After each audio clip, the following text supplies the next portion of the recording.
Good evening, ladies and gentlemen, and welcome to Shamokin, Pennsylvania, here on a cold, crisp, clear night. And tonight, the 11-1 Mount Carmel area Red Tornadoes play host to the perfect 12-0 Lakeland Chiefs in quarterfinal PIAA 2A championship football on the way to Hershey. Tonight, of course, we're down in Kemp Memorial Stadium, an absolutely beautiful setting and a place that has become home away from home for the Mount Carmel area Red Tornadoes when they play in playoff action. These people down here, the Shamokin Area School District, and the people associated with it are absolutely the best people, Wayne. They could not, They just cannot be more accommodating. I'll tell you what, Danny Venn really did us goodly again this year. I'll tell you, he put us up here in the skybox, and it is just a great view from up here. You know, as Warren has said, everything looks outstanding. In fact, we were down on the field before, and I had told Warren that this year they had put in a new turf. They cut out the whole field and put a new turf in, and man, it's like a blanket down there, Warren, isn't it? It is. It's unbelievable. I mean, for this time of the year, to be able to play on a surface like this is almost unbelievable. And the Indians, the Indians and their staff and the district to allow us to do it. Right. You know, after putting this kind of money into a field like this is just, again, kind of a symbol of what these people are really like down here. And it is good to be back and good to be in playoff football here. So tonight we look at the Lakeland Chiefs, 12-0. And something we probably haven't seen in 12 games, the Lakeland Chiefs are going to come in and they're going to throw the football. Oh, yeah. That's how they win. This game here, you know, and again, we say it each year, once you get into these playoffs, semifinals of the East, you're seeing the best of the best. And if you remember a number of years ago in Bishop McDevitt, same way. Dallas from up in the Scranton area, exact same way. Boy, you get some teams coming down, and they are some good teams. This Krakey is an outstanding quarterback, probably one that we haven't seen at all this year, Warren. Right, Krakey has thrown, ladies and gentlemen, you ready for this? For over 2,200 yards this year. I mean, this kid is an arm. He is a rocket, and that's what they do. They throw. Now, they can run. They got a 1,000-yard runner, but it took them just about 12 games to do it. It's not that they're going to pound you to death on the running game. He's the fullback. You have to remember that their leading rusher, Kashmirsky, has over 1,100 yards, and he's the fullback. He is not their tailback. Their tailback is only about 151 pounds, a little bit smaller. Again, you go back to Krakey. Krakey not only did that, but he also threw for 37 touchdowns this year. He is looking at two receivers also that have caught the ball. Soxco and Washko have caught the ball. I think they have around 1,200, 1,300 yards on the season. Yeah, Washko is the guy you want to really look at, number 24. Comes into the game with 51 receptions. Soxco, we got to keep getting that. Sox and then a so at the end of it. Soxco with 41 receptions. So you're talking about some pretty prolific numbers here in the passing game in high school. And that's really what gets you, that this is a high school football team that's putting these kind of passing numbers up north like that. Now tonight the weather is perfect. There was some concern about wind and rain and stuff. It's not here. I mean, it's a perfectly clear night. It's a calm night, so he should have all the advantages he needs to throw the ball. We just need to stop him. We'll take a moment here for the national anthem.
All right, we're getting ready to tee this thing up. It's a packed house here, folks.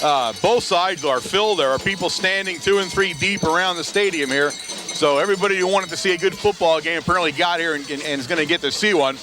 course, this will be truly a matchup, Wayne. You want to cut it right down to what it really is.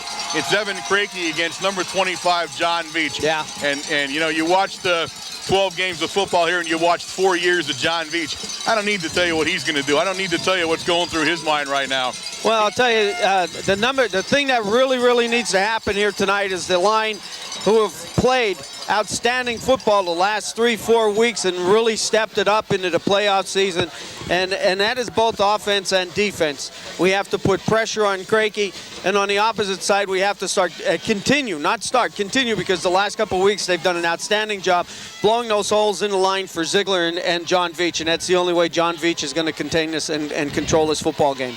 John coming off a storybook ending in his home career last week against the Rams while losing. Did everything you could ask a player to do, got to call his own play for the last carry and runs it in for a touchdown. He truly has done everything you want to do. And now what he wants last, the only thing he ever wanted from the beginning of this year till now, he wants to go to Hershey and win a state championship. And to do that, he's going to have to run through the Lakeland Chiefs to get there. And they know it. They're ready for him. We're ready for Evan Crakey. And we're going to see what kind of little chess game everybody's got in mind for themselves. But I'll tell you what, when you're at this level and you're at this time of the season, you're pretty much not going to be thinking a whole lot. You go to what you do best and you do it. And if you can't, you lose and you go home. If you can, you keep moving towards Hershey. Well, you know, you take a look and you know, I've been trying to think all week, you know, Coach Brennan's going to do is going to crash down on the ends and keep the receivers in, or is he going to release the defensive ends? And, you know, you're right. You got to go with what you've done all year long, and no reason to change it now. And he's got to just release Cuff and Ziegler and just put so much pressure on Crakey that he's going to have to think a little bit and not be able to see his receivers. All right, we see the captains went out at midfield there. They met. They're ready to go. We're going to have our little huddle here, everybody, and then we're going to get ready to play football. This is truly a great evening for Double-A football here in the East. You can't ask for two better matched teams. Both of them bring a little something different into the game. You're right. Same kind of size, same kind of speed. Although Mount Carmel probably a faster team as usual. They normally go into a football game with the speed advantage, and they do have it here tonight. But size-wise, pretty good match. In fact, they got a guy here who weighs 315 pounds. Number 67, Karubi. You want to keep your eye on that guy and see what he does because he's a mountain. But of course, we have our people on the line there, and we got Coach Brennan over there. Now, Coach Brennan, of course, in his first quarterfinal action, first time he's in the actual state playoffs. And look at the atmosphere he's in here.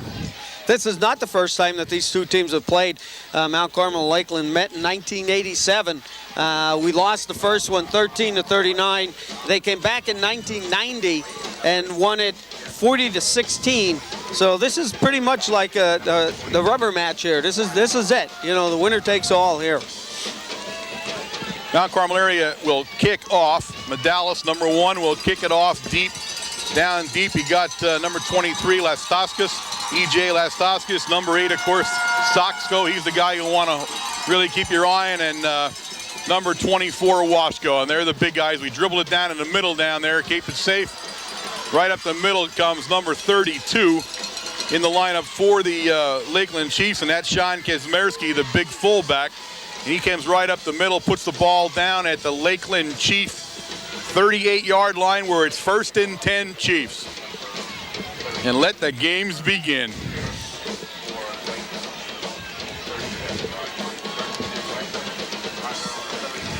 There you see 67 over there. He apparently came on his own bus. You see already they set up trips to the right, slot left. Shotgun formation for Crakey to give him as much time as he can get. And he's going to run a little bit. He can do that. He looks downfield, and he's got a guy open. He hits the Washko right away, number 24. Washko's the guy, the big number guy. And there you saw it. Crakey has the ability to throw on the run, and that is where he is most dangerous, when he is both running and when he stops and tries to throw. And there you see a big gain to start the game off for the Lakeland Chiefs, all the way down to the Mount Carmel area, 29-yard line, where it's 1st and 10 Chiefs. And he did have pressure that time. He had Ziegler and Cuff coming in on him real tight. Lakeland in the visiting white uniforms. Mount Carmel area, of course, in their big red uniforms. He puts Washko in motion. He's got an I formation in back of him. He hands off to the tailback down there, and that's going to be stopped dead by Yuska.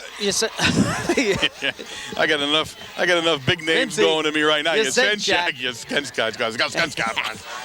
Sorry about that. That was number 23 on the carry, Lastuskas, and that's what threw off Yasenchak when I was trying to say Yastuskas. So, bear with me on Lastuskas, his name there. It's going to be a tough one. That was a slow developing play.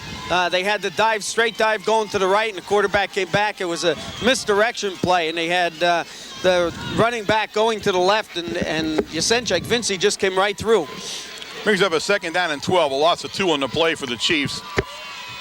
And Crakey's going to go back to pass. Ziegler's chasing him. Ziegler had him out in the pocket. Now he got around him.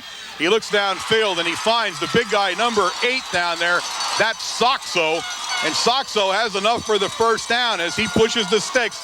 And the ball will be placed down at the Mount Carmel area 14-yard line. 1st and 10 Chiefs, and Crakey is as dangerous as we heard. I'll tell you what, you take a look at Ziegler on that side twice coming in, putting pressure on Crakey. And I think what Ziegler's going to have to do is slow his pursuit down a little bit and contain him to the inside. He's got Kazmersky in the backfield, and that's who he hands it to. Right up the middle is the big guy, Kazmersky. He takes it down over the 10-yard line to about the Mount Carmel area 9. Metzger coming in and making a tackle that time, and that's just a straight dive play. And again, they're trying to keep it as safe as possible. They don't want to hand off. Too many handoffs, too many misdirections down there. They're inside the red zone, right on the 9-yard line.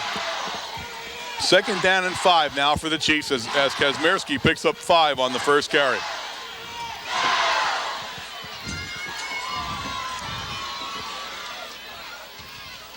Crakey in the shotgun. He's got Kazmersky next to him for help.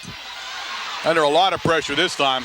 He's under a lot of pressure, and he's going down, and that's as far down as you can go as he went all the way past the 35-yard line, and he's going to be placed down at the Mount Carmel area 36 for one of the largest losses I've ever seen. Well, I'll tell you what, I don't know if they were running a screen pass there or what. Watch this.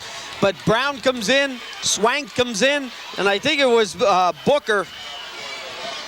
No, it's Cuff, 69 Cuff. Look at the speed on him. Look at him run. Yep. And actually, Cuff, and finally Crakey actually turned around the opposite direction. He would have been better off pedaling backwards and getting tackled for a 15-yard loss. It's 3rd and 31 now for the Chiefs. Crakey's going to set it up to pass. This time he's got some time, but again, under pressure. And he gets it out to number 32 there, and that's Kazmersky. Kazmersky will be brought down hard. Down in there by Brown. Because Kazmersky he got it back, actually got it back. He picked up 1 yard on that play. Take a look at the hit that Brown and Vince Yasenchak make on Kazmersky here right at the end of this play. It's going to bring up a 4th and 28. You just see this replay. There's Cuff in his face. He's the safety valve. He gets it out to Kazmersky. He turns upfield, and he's looking to the sideline, and out of nowhere, boom comes Yasenchak and Brown and puts him down. The Chiefs will go for it at the Mount Carmel 34-yard line as Crakey lines them up there. And he again has no place to go.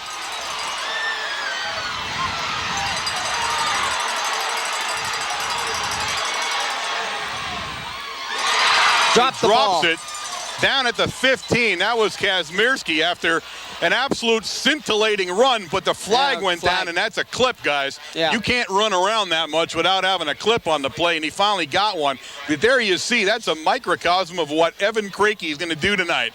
God, he must have ran about 55 yards. I'll tell you what, though, you're only going to do that for so long, and you're going to get tired. This is only the first series of downs, and he's done a lot of running. I think Ziegler might get tired, though, too, because he got hit about 9 times and still got up. Well, the Tornadoes... Now, the Tornadoes, I'm assuming, are declining this penalty. Let me see what the... First down, Mount Carmel area. I thought they were going to. There's no reason to take it. So the Chiefs turned the ball over. The big play being a giant loss by Crakey as Cuff chases them all over the field and finally knocks them down. So the 31-yard loss comes back to haunt the Chiefs on their first drive, and it was a nice-looking drive to begin the game. There's 7:55 remaining here in the first quarter as Mount Carmel area takes over an offense for the first time. And who do we go to but big number 25, Veach. Look at this. Veach cuts through, and he's on the sideline. Crakey's the only guy left, and Crakey takes him out of bounds down at the Lakeland 35-yard line. We ran a trips left, and what did we do? We put Veach back in the backfield all by himself, pitches to Veach, and what that did, they're running a 4-3 to begin with and a 4-4, so they're already spread out. Look at Veach cutting right up through. Great blocking down the field. Right here, Veach decides to take Crakey on one-on-one and gets out of bounds. Wow, we got some offensive playing tonight, guys. Shinsky brings them up I formation. Ziegler, the big fullback in front of Veach. And it goes to Veach again, and Veach will get over the line of scrimmage down to about the 31-yard line. Gain of 4 in the play. It'll bring up a 2nd down and 6 for the Red Tornadoes. Nothing fancy, and again, like we said, this is not the first time this season that we have seen a defense come in with a 4-4, 4-3. We've seen it probably about 6 or 7 times this season so far. In fact, last week we had seen it, so it's fresh in everybody's mind. They run it a little bit different, but the blocking schemes are all the same. Gain of 3 on the play. It'll bring up 2nd and 7 for the Red Tornadoes. Now they jump into a 6-2. With Ziegler in motion there, we're going to pitch it to Veach and begin to try to get behind Ziegler. He does. Crosses over the 30-yard line, and he'll be stopped about the Lakeland 29-yard line.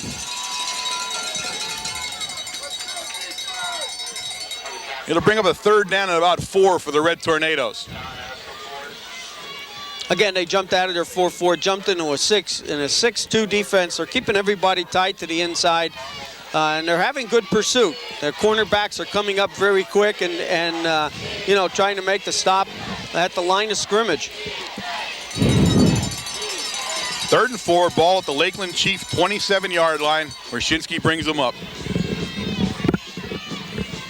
Right up to Ziegler, and Ziegler finds plenty of room, and Ziegler's bounced into that backfield all the way down to the 19-yard line, where it's 1st and 10.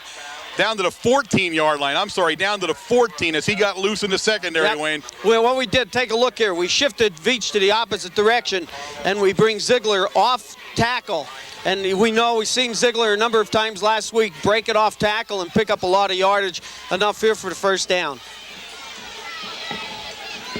It's officially cold now. Amy put her coat on.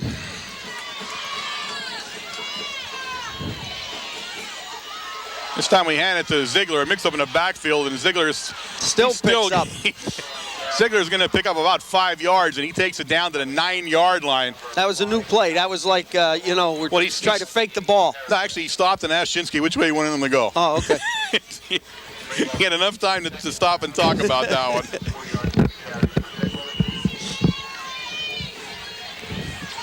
Brings up a 2nd down and 6. About a 4-yard gain when they place the ball down. So 2nd and 6 from the 9-yard line of the Chiefs for the Red Tornadoes.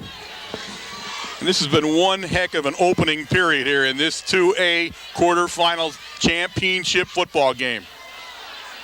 Pitch back to Veach. A lot of traffic. Veach cuts it up, and they're going to stop Veach right at about the 10-yard line. He may have lost a yard on the play. It'll bring up 3rd down and about 6 when they finally put it down. As the Chiefs stop Veach this time, coming to his right. Good defensive play by the Chiefs. They did pick where the ball was going to be run. We did split to the right. We had White slot to the right-hand side, and their defense did shift away from the short side of the field, if you noticed that, Warren. I didn't notice. That's what I have you for. Yeah. I formation.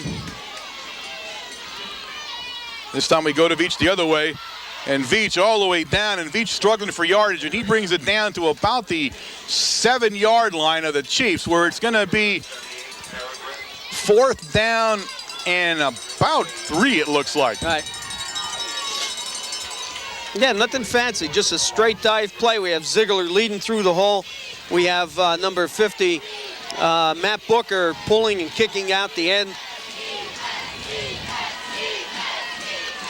So a big 4th and 3 early in this football game. 3 minutes and 50 seconds here into the 1st quarter of play.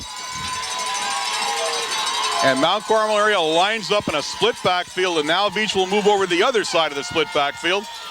And a penalty flag will come down. And I believe we took too much time. And we did, and that's a horrible penalty to take so close to the goal line. Well, not only that, so close to the 1st down, we only needed 3 yards. 5-yard penalty. It'll bring up now a 4th down and about 8. That's right. 4th and 9. Fourth down a long 8, probably Yeah. 9 the way it looks now. So for 4th down and 9 now, and that was a punishing penalty to take at that point in the game. So we'll see what Mount Carmel area has to do, as both teams have knocked on each other's door but have yet to come in.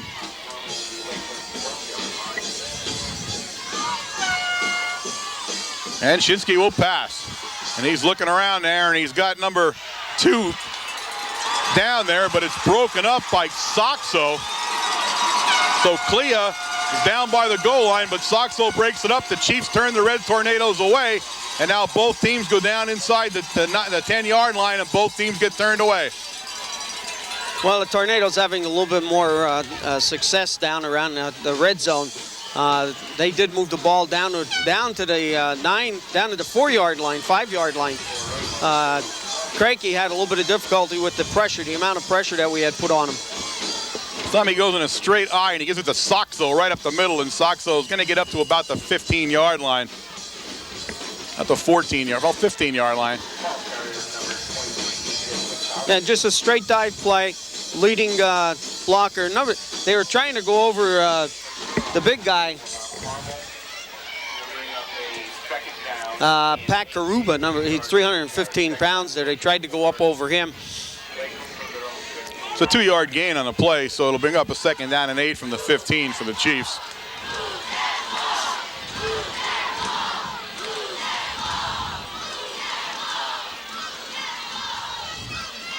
This time he's going to pass, and he's got Cuff there looking at him, and he's still got Cuff, and he throws it kind of off balance, and he throws it. He made the catch. See if he made the catch or not. Yes, he did. All the way up at the 34-yard line, and that was a great catch by number 8 down there. That's Saxo. My goodness, a nice throw under pressure. Great throw under pressure, and I'll tell you what, he was covered like a blanket down there. Makes the catch. Look at it. Look at the throw, off balance. He had no feet on the ground.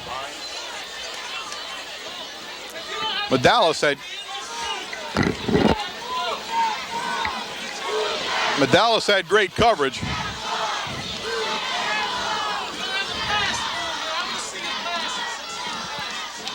Pitch out to Kazmersky, and Kazmersky's going to be stopped dead right at the line of scrimmage.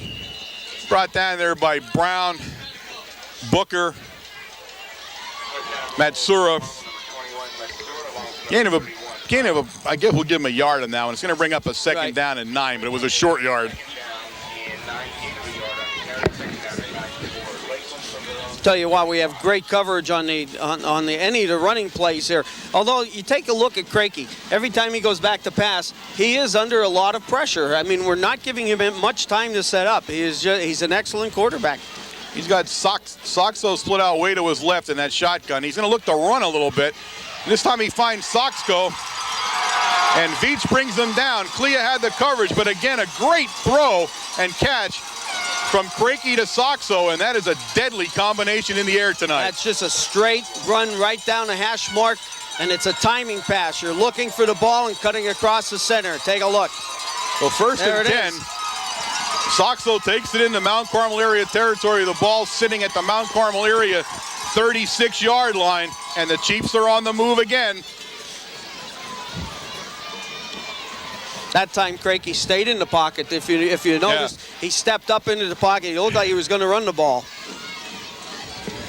I mean, kind of an odd motion in there. And he hands it right at the middle of Kazmersky. And Kazmersky will be tackled by Yasenchak, but not before he picks up big yardage on the play. Picks up about 9. It'll bring up a 2nd down and 1. Spread everybody out. It looked like a passing play, and all Crakey did was turned around like he was going to roll out to the right side and hand it off to Kazmersky. Swank comes into the lineup for the Red Tornadoes on defense.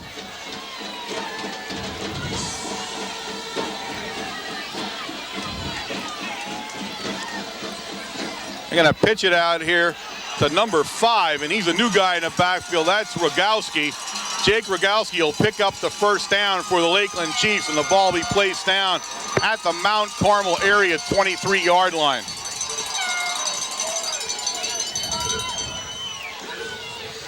A lot of guys in and out of the backfield for the Chiefs. They're very versatile on offense. And they are doing a lot. They're doing a lot of dives. They're doing, pitch out here. They're doing a lot of stuff off this wide slot position that they're running. Reicke's going to go back to pass. It's a short pass. Broken up inside there. It looks like Lentini got a hand on it. It's headed for Washko, but Lentini on a nice defensive play. It'll bring up a 2nd down and 10. This is that short drop, and he's looking real quick to throw the ball, and he does. You take a notice here that their offense has changed a little bit in the way that Crakey is releasing the ball. In the first few, in that first series of downs, he was rolling out to either side, and there was a lot of pressure. Now he is just stepping back 3 steps into the pocket and releasing the ball.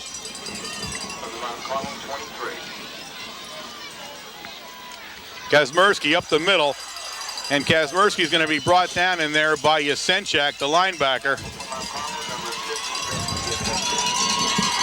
Kazmersky will pick up about 4 on the play. It'll bring up 3rd down and 6, and that, ladies and gentlemen, is the end of one of the best first quarters of football we've seen this year with the score.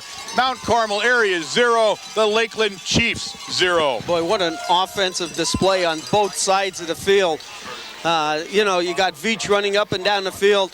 We get stopped down in about the 5, and here's Crakey again passing the ball. We did have him down on the 5-yard line when he was actually stepping back. He jumped backwards and threw that ball, and you can see the strength of his arm. And you have to remember that Crakey is only a junior. Yeah.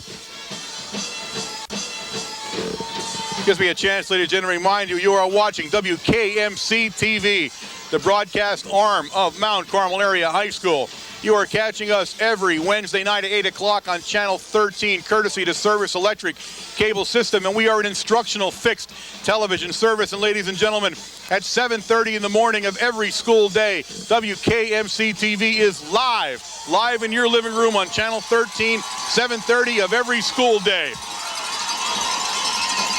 Get ready to crank this second quarter up, and it cannot be any better than the first one, Wayne. No, I'm telling you, this is really outstanding football. And Crakey's coming in. We knew exactly what John Veach can do. We've seen him all season long. But I'll tell you what, Crakey has come in, and he lighted up the field with this football tonight. That he did. So he's got himself a 3rd and 6. He's at the Mount Carmel area 18-yard line, where he brings him up, and he's in the shotgun, so he's throwing.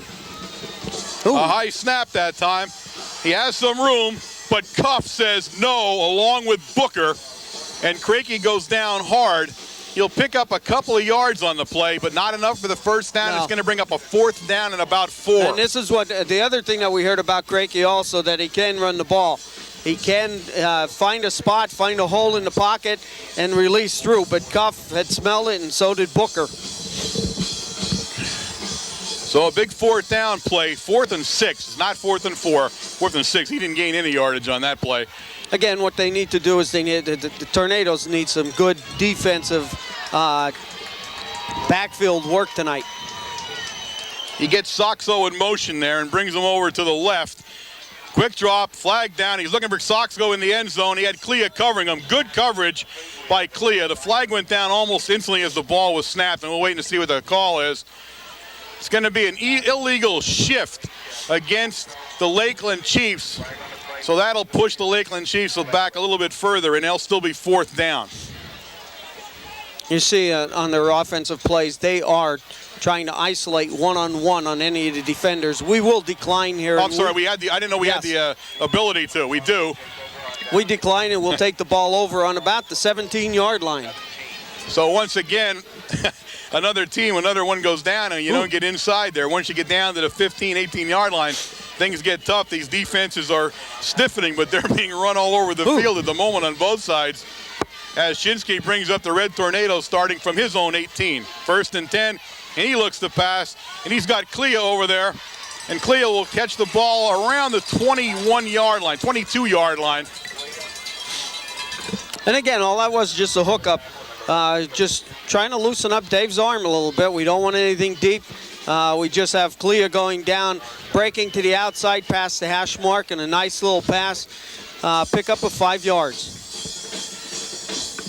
Bring up about a 2nd I'll call it 6. It's a long 5. Call it 2nd and 6 now from the 22.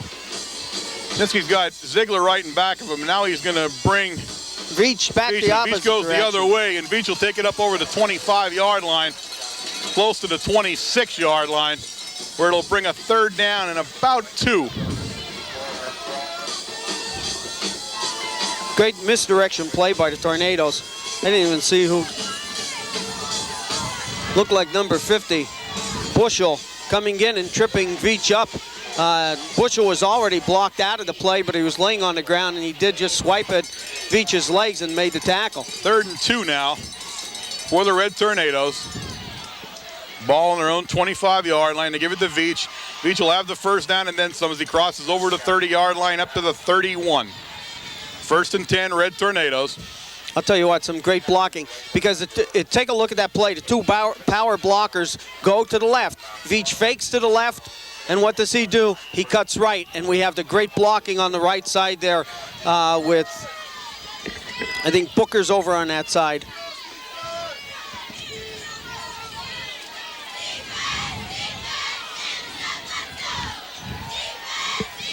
Shinsky lines them up.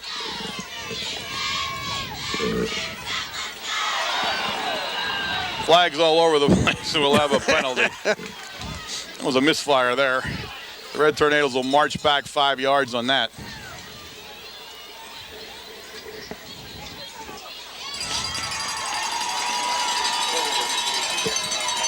It'll bring up a 1st down and 15 now, and the ball will get pushed back to about the 26-yard line. 9 minutes, 24 seconds remaining here in the 2nd period of play in this scoreless tie here between the Chiefs and the Tornadoes.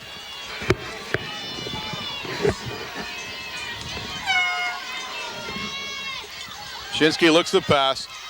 He finds Medallis. Medallis hit immediately, but he holds on up around the 31-yard line, which is the original line of scrimmage, so it'll bring up 2nd down and 10 as he gets the 5 from the penalty back.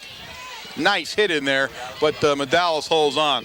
Yeah, Matsura, number 21, was the receiver on that one. But anyway, I mean, that's 4 guys now that are in trouble with me.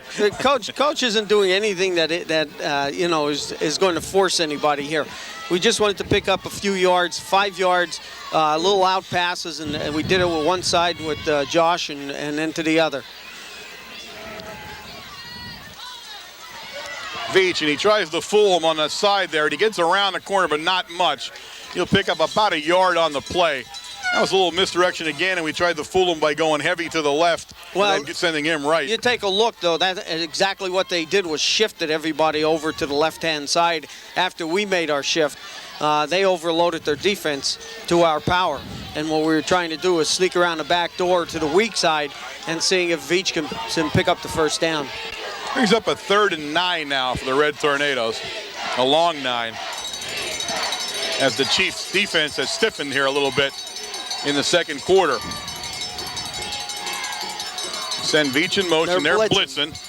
The blitz is picked up, and he looks downfield, and he's got Clea open, and Clea open at the 45-yard line. There. Ball is down, and he'll be brought down at the 44-yard line of the Chiefs, where Mount Carmel area will take it 1st and 10 as they cross over, and a big pass from Shinsky to Clea. And here you see Clea cutting across the middle there. Cuff is the one that picked up the blitz that time, and he actually took out 2 players. He picked up the blitzing man plus the man that was head up on him.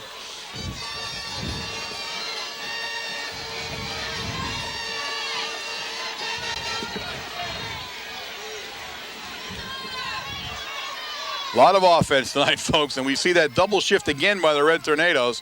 And this time we'll move to that as Veach is looking for a pick and place, and he's got one. And he's free into the secondary over the 30-yard line. And before he'll be brought down at the 27-yard line of the Chiefs, where it's 1st and 10 once again. And that was vintage Veach as he was picking a hole there and looking which way Ziegler was going to go. You take a look at the defense as they shifted everybody over to the power side of our offense. They do bring up the strong safety from the opposite side and bring him up as a corner man. So they actually lose somebody a little bit deeper, so Veach can break it, and we've seen Veach already cut back many times against the grain this season. Go to Veach again. This time he bounces outside. It's ahead of steam, and that's free. Score. And he's going in. Touchdown. 27-yard touchdown run by John Veach at the 7:29 mark of the second quarter. John Veach, I'll tell you what, it looked like they had him tackled about the 15-yard line right here. As soon as he crosses over the line of scrimmage, there's a big clump of people, and all of a sudden you see John Veach squirt out, and there it is, 23-yard touchdown. Number 35 on the play for the Chiefs, and that's the big guy, Chopko. He's a fullback linebacker, 6 foot, 215-pounder. He got shaken up, but he pops back up and runs off. But Mount Carmel now up by 6 with Yasenchak in to attempt the extra point.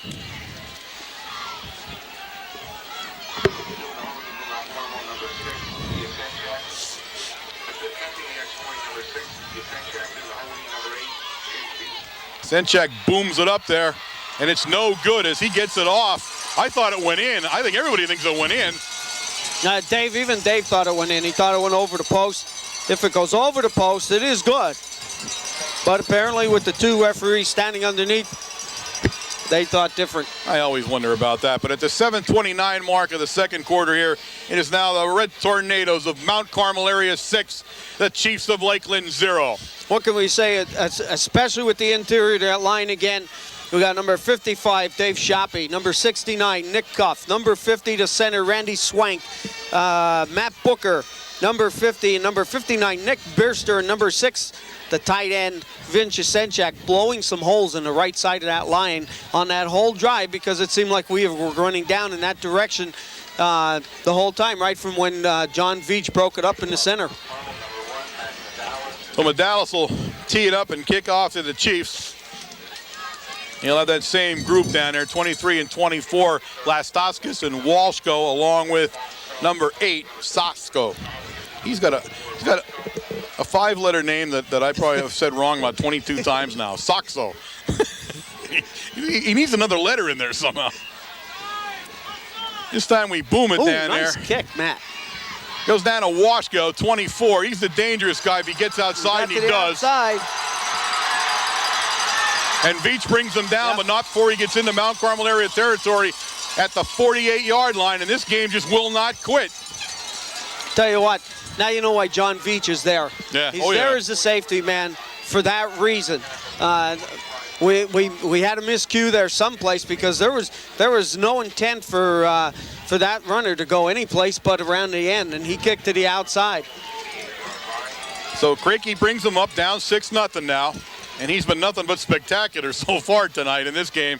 He lines up in a normal lineup first. We haven't seen that for a long time. High back formation.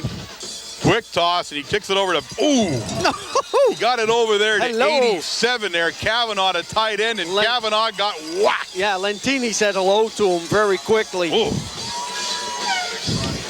Kavanaugh takes it down to about the 41-yard line. He's going to bring up a second down and a long 3. Ooh, Matsur had number 21, had him. It was tackled when Lentini comes in and finished him off. Ooh. That was, and again, tight ends are used to that kind of hit. Yeah. When you're in the middle of the wash like that where he was, but he got nailed. But again, Crakey, really quick toss that time. This time he hands it to Kazmersky, and Kazmersky will pick up a yard or so, maybe 2. He crosses over to 40, down to about the 38-yard line of the Red Tornadoes. It'll bring up a third down and about 1. This is close. Real close. No, it's about 1. Yep. Third down. Now, these are the types of plays, especially with this quarterback, that have a tendency to kill you. Do you want to protect against the rush? You know, because at times he's going to come out, he's just going to pop it up and throw a pass for a touchdown. Yeah. And look at he spreads everybody out. Right up the middle goes the big guy, and that's number 38 on the play. You don't have a 38. Okay, I'll look at him again here. 32.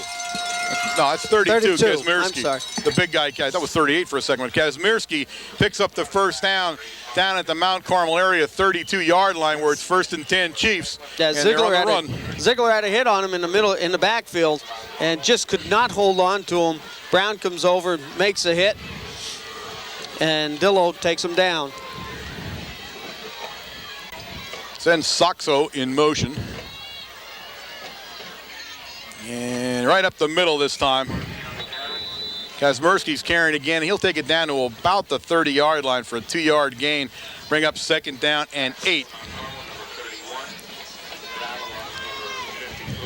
Brown and Booker on the stop for the Red Tornadoes.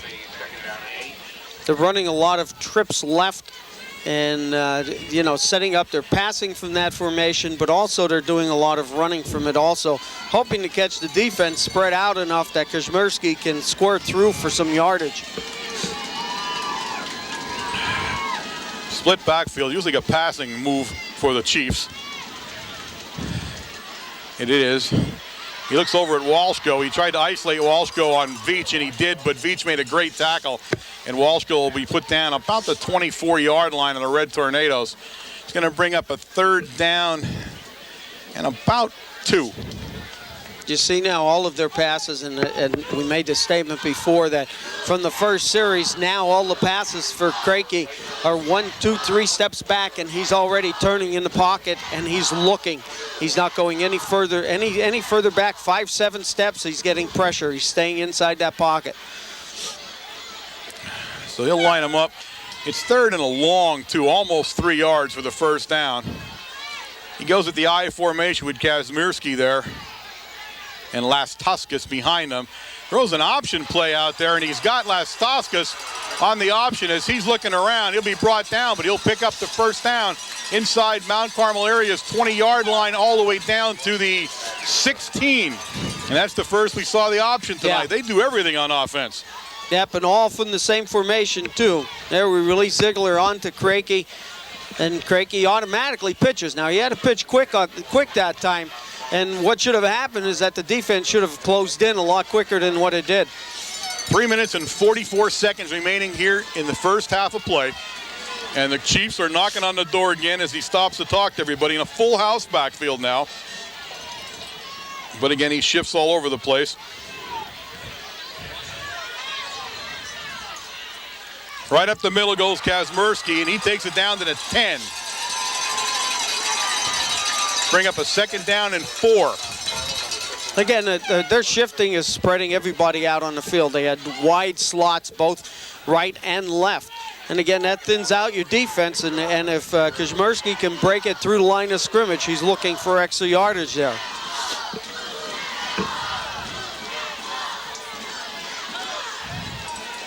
What a game so far, folks. Offensively, just an explosion of offense here tonight.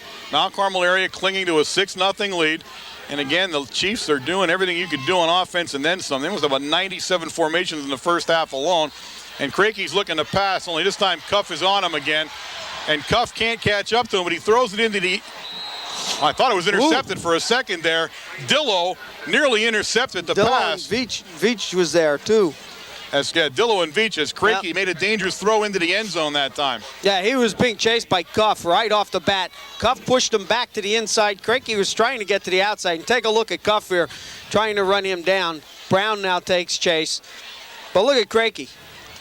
Throw him back against the grain, and Veach it went actually right had the through. Best shot at it. Yes, there. he did. It did hit Veach in the hands, but I think Dillo got his hand out to try to block it, and it sort of blocked Veach's view on that.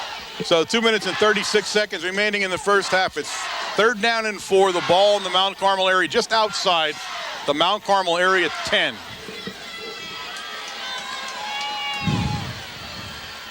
There's not a play goes by where they don't shift somebody somewhere here. Krakey again looking to pass. Again, now he's going to throw a little bit, and he is elusive. And he's not going to be too elusive right here as he's going down. And he'll be brought out of bounds down around the 16 or 17-yard line when he stands up. They pinned him on the sideline, and it's going to be about the 16. I'll tell you what, he is a dangerous quarterback. There had to be at least 6 Tornadoes that had a chance to bring him down in the backfield and just could not. So it's a 4th now and a long 10, almost 11 on the loss. And Lakeland will call a timeout to think about it here. The first timeout of the half for the Chiefs at 2:23 remaining. And this is just, I mean, I can't even describe what we're looking at here tonight so far. Well, one thing we've noticed, but when Krakey stays in that pocket and he only goes 3 deep, 3 steps back, He is deadly. He finds his receivers very quickly. As soon as he tries to roll out between Cuff and Ziegler, putting that much pressure on him, we've seen what they can do. He's scrambling. He's deadly in that pursuit. But I'll tell you what, we've been catching up to him a little bit more and more tonight. Well, he wanted to get outside of Cuff. That was his first thought. Right. But he couldn't. And Cuff, once he couldn't get outside of Cuff, he got pinned to the short side. And the short side, he was in trouble. There wasn't a lot of room to do anything with. Had he gotten to the other side, there was a chance he would have scored. Krejci really did a nice job, but when he couldn't get outside like that, when Cuff kept him in, that was the end of the play pretty much. And Cuff having a magnificent defensive effort against Krejci so far. I'll tell you what, even one tired guy when it's over. Well, I'll tell you what, I think Cuff is mainly on the side where we have the slot. Ziegler is on the side where the tight end is, and I think Ziegler has more responsibility on the tight end than he does on coverage. Yeah, right, on coverage. Krejci can't get his helmet buttoned up there. Now he does. He's in the back in shotgun formation.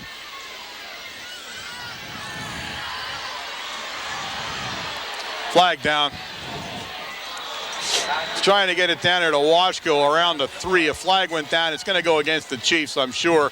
The Tornadoes, again, will be in the position, I'm guessing, to decline it, which would be the second straight time they do that. Yeah, it had to be a holding call. And they do. Some great pressure inside in the middle of the line with Swank putting pressure on and Ziegler, number 40. So the Tornadoes once again turn the Chiefs back as they threaten and both times end up turning the ball over on a 4th down and a penalty. So very strange set of things, circumstances, as the Chiefs have been dancing all over the field but not in the end zone. Mount Carmel will take over 1st and 10 from their own 15, where they've been pretty much starting from all night, with 2:15 remaining here in the first half of play. Right up the middle, a delayed handoff to Veach, and the big guy there, number 66 for the Chiefs. That's Mark Muschel. Will take Veach down, and for a gain of about 3 on the play to the 18. It'll bring up 2nd down and 7. Yeah, that was just a delayed draw play for Veach. Veach was in the backfield by himself. We split everybody out and spread the defense out. We had a wide slot to the right and a wide receiver to the left. And they were trying to clear a zone out, and we did end up getting a pocket and a hole in the center of that line. Veach now cutting upside. He cuts up the field there. And he'll take it over the 20-yard line up to about the 24-yard line. Timeout, Chiefs. Going to bring a 3rd down, about 2 for the Red Tornadoes. As the Chiefs want another timeout, they want to hopefully try to get Mount Carmel area to punt here on this 3rd down and 2 play if they can hold them. That would be the first punt of the game. Yeah. I mean, this has just been one outstanding game. I mean, this is a nail biter. We're getting down, down to the nitty-gritty in the first half here, and already the Chiefs have been down in that red zone. But I think what happens is we get a little bit more pressure on the quarterback, on Krejci, but there is also enough of defenders down inside that end zone area that one defender is helping someone else out a little bit more than when you're wide open out in the middle of the field. Yeah, much harder to throw when you got a short field like that, and that's like that in any phase of football. So Mount Carmel area with a critical 3rd down and 2 from their own 24 here, 1:27 remaining. And they would dearly like to gain a 1st down and not have to kick the ball from this deep in their own territory to the dangerous Chiefs. And there's about 7 dangerous Chiefs on this team. I formation. And Veach will pick the 1st down up. They shot the linebacker 35, Chopko, but he went in the wrong direction and just missed Veach. And he went after There you see Dave. him going in. He went after Shinsky. Yeah. But 1st down for the Red Tornadoes, and I'm sure they're going to be quite content here with just running the ball out and going into halftime with a 6-0 lead, and it's a hard-fought 6-0 lead. Right. Just been a magnificent offensive performance on both sides of the football tonight. And just as we had heard about the Chiefs, they are truly dangerous on offense. Veach will go right up the middle. They're gonna stop him this time right around the 30-yard line. Yeah, on that first down, seems like when we get into a first down situation here, they come up into a 6-2 defense rather than staying in their 4-4 defense. Gives you a different look at it. Your blocking scheme is completely different. Brings up a 2nd down and 7, 3 yards on the carry by Veach. And Lentini comes into the lineup.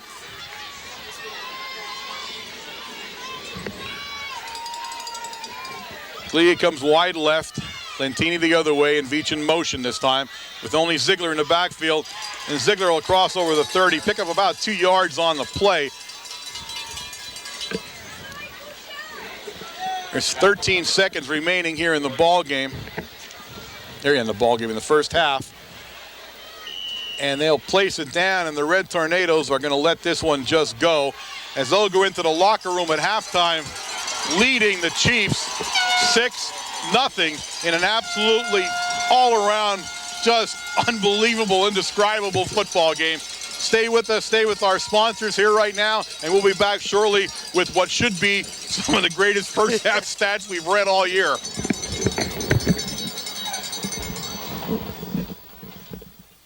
Okay, folks, we're back here getting ready to start the second half of play, and we have the first half statistics, and they've got to beat dandies, Wayne. Well, I'll tell you what, when you watch this game, the statistics on offense come out to be basically the same. Only they were obtained differently. Of course, the Tornadoes rushing and Lakeland through the air. On the Mount Carmel, on the Tornado side in the rushing department, 17 carries for 117 yards. Veach, 14 carries for 105. Ziegler, 3 for 22. They're the only 2 guys that carried the ball so far tonight. In the passing department, 3 of 4 for 35 yards.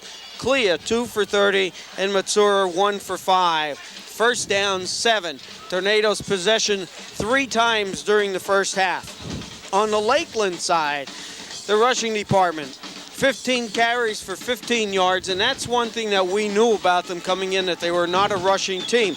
But in the passing department, Crakey has cranked out 7 of 12 for 119 yards. Total yardage for the Tornadoes, 152 yards. Total yards for Lakeland, 134. And again, 7 first downs, 3 possessions in the first half. So everything from the flip of the coin up to this point here has been even up. Well, you saw it. I mean, you saw one of the best halves of football you saw all year, and maybe in the last 5 or 6 years. 2 great football teams just going toe-to-toe. Mount Carmel area still clinging to a 6-0 lead here, but believe me, the way things are going, that's not going to be something you want to be real comfortable with here. One thing, though, is the Tornadoes get the kickoff in the second half, so that's a plus there. We did kick off in the first half, and Crakey did drive the ball all the way down to inside the red zone automatically on their first drive. The temperature is dropping as we speak. The temperature is probably very close to about 20 now. Expected to hit 14, 15 degrees tonight. So it is cold outside. Coming out of that second half, it's very difficult after you get all worked up and then spend some time sitting down to get warmed back up. So it'll take a little bit. As Wayne said, Mount Carmel area will receive to start the second half of play. What we saw was what we told you we would see. We saw a Lakeland team that passes the ball and really exclusively passes it when they want to do something. We saw Mount Carmel area kind of more of a mixed kind of offense, but still living and dying on number 25's legs, and that's what it comes down to. You got Ziegler, once in a while mixing things up. We've thrown some short passes. We have not attempted to go deep tonight. No. In the passing department. The only time we went deep was to Josh Clea in the second series that picked up that first down that we crucially needed, actually, to keep the drive going. So, we did, and I would say, if anything, I think the Tornadoes have the slight edge here. Even though we are running the ball exclusively just about, we do have the great capability of coming out and passing the ball when we need to pick up that first down, where Lakeland can only pass the ball. They are not a running team, and our defense has shut that running down that they have tried to go to Kazmierski. Number 7 for the Lakeland Chiefs, and that's Justin Roberts, will do the kicking duties. He's looking for a football. He went out but didn't have a football. It's more difficult to do without that. It'd be like Charlie Brown. So the Chiefs sideline gets him the football. He Referee talks to him a little bit, and he'll place it down. He's going to, of course, kick deep to Klea, Veach, and Pilarski. Pilarski in the middle, number 42. Klea over there on the other side, wearing number 2. And we'll get ready, and if it's anything like the first half, I'm going to tell you, hold on to your seats because this has been one football game. Definitely cold, though, folks. I'm telling you, it is settling into this little hollow that we're in here where camp is located. And it is getting cold. But I'll tell you what, I bet you all 22 players down there do not feel it at all. I'm sure they don't. Robert signals that he's ready, and he's going to give it a whack. He dribbles it down the field. It goes through Brown. Pilarski will pick it up, and Pilarski cuts it upfield. It's a nice return. A penalty flag will go down. A fumble. Number 85, that's Dan Asselford, picks up the fumble from Pilarski. And the Chiefs, just like that, have gained momentum and are in Mount Carmel area territory at the 31-yard line. A crucial fumble to start the second half of play. That's not what we were planning on doing. Number 85 was the one that ripped that ball out that time. I don't know who it was for Lakeland. 85, that's Asselford. He's the guy that picked it up, actually, too. So Krikke brings him up. Got Kazmierski back there with number 5, Rogowski, and he's going for it all. He's got Dillo down there.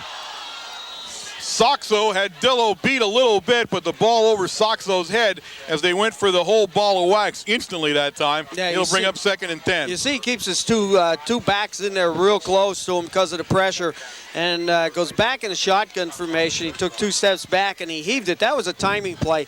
This time they tried to single out on Dillo's side. The last 2 times they were over on Josh Klea's side trying to single out. So right away, Krakke's arm gets cranked up as he wastes no time putting the ball in the air. Sets up in an I formation, more of them, but the most standard offense they run, in fact.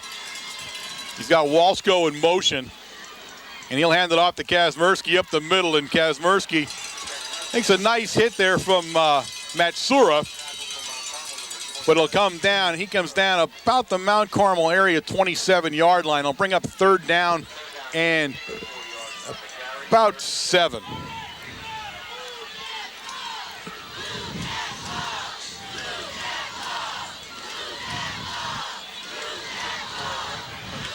Lakeland's been here before and have nothing to show for it so far. This time Krikke keeps his 2 backs next to him in that shotgun formation. He's got Soxco in motion.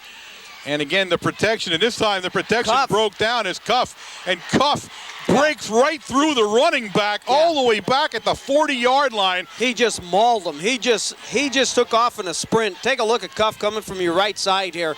And in fact, the blocker didn't even see it. Didn't even see him. It brings up a 4th down and 27. And for as prolific as the Chiefs have been, I think 4th and 20 only. Not even 20, 18. I'm sorry, 20. They have the 20. Scoreboard has been disastrous from the beginning here. 4th down about 16, and they have elected to kick. This is going to be the first punt if they do punt. We're going to let it go. I think Veach is going to drop back a little bit. Kazmierski kind of pooch kicks it. He pooch kicks it in front of Veach, who picks it up, and it was a great pickup. He takes it to the 15, but he saved it from bouncing further into. And this is what he's going to call. He's going to call that Veach put his hand up for a fair catch here. So that's going to be a penalty against the Red Tornadoes. He did. I thought he did. I thought I saw him put his hand up. He signaled a fair catch. I mean, I thought he was going to pick it up, but he went forward. They're calling that now. I'm not sure what that penalty is, though. We'll have to wait and see where they mark off here. So Mount Carmel area will still get the ball deep in their own territory no matter what they tried to do with that play, as they're going to mark off the penalty now on the Red Tornadoes. 5-yarder? I think it's 5, but I really don't know. You don't see that very often. No. 5 yard. Yeah. Okay, we heard that now, so we're safe on that one. So it'll be a 5-yard penalty. He takes the ball inside the 10-yard line, down just about to the Mount Carmel area 8-yard line. where it's 1st and 10 for the Red Tornadoes, and they're pinned deep in their own territory as Shinsky brings them up.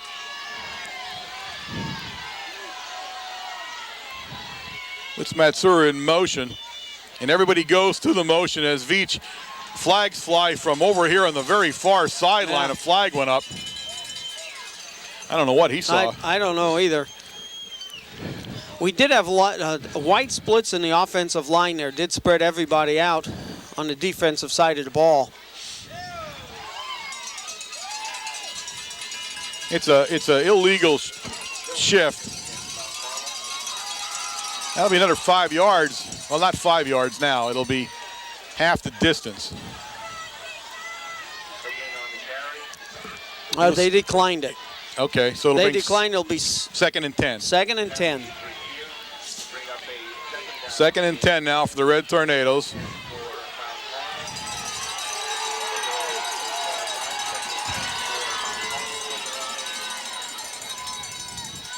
Pitch to Veach. He finds some running room. Cuts He's back. free.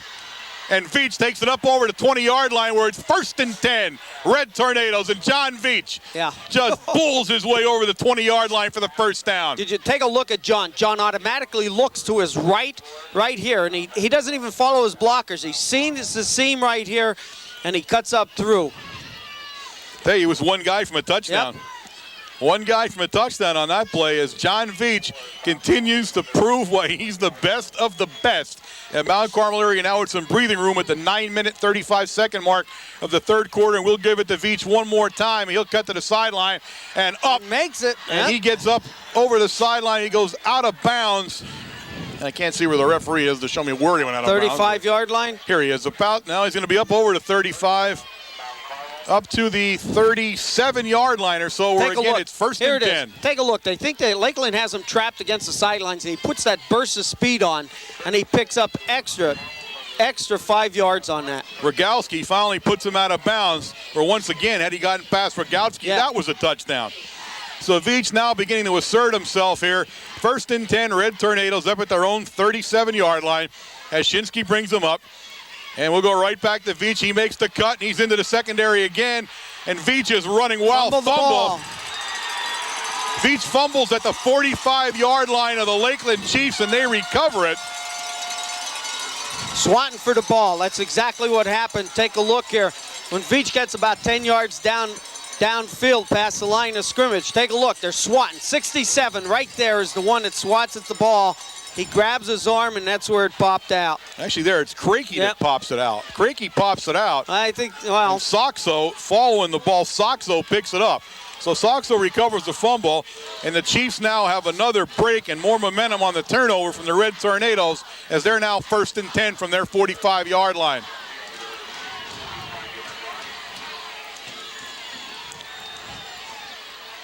Look at Cuff over there winding up, ready to go. He brings Soxo in motion. He's going to have one of those quick passes. Look at. Nice coverage down there by Veach and Dillo on Watchko.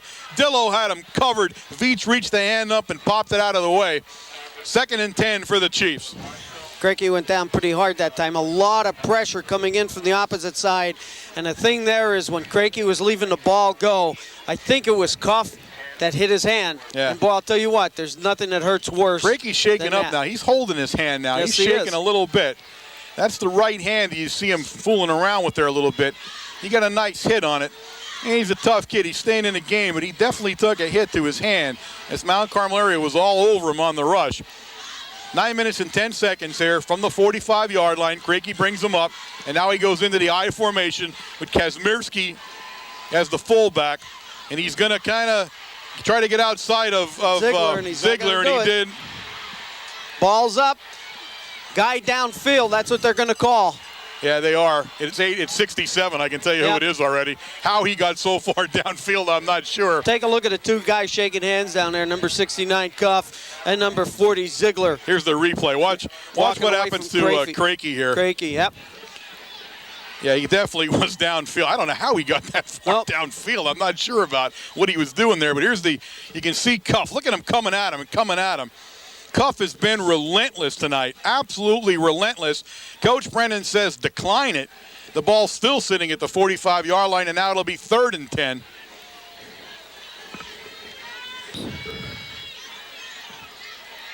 We do decline it. So 3rd and 10 now for the Chiefs. And the Red Tornado defense has been ferocious here in the second half of play.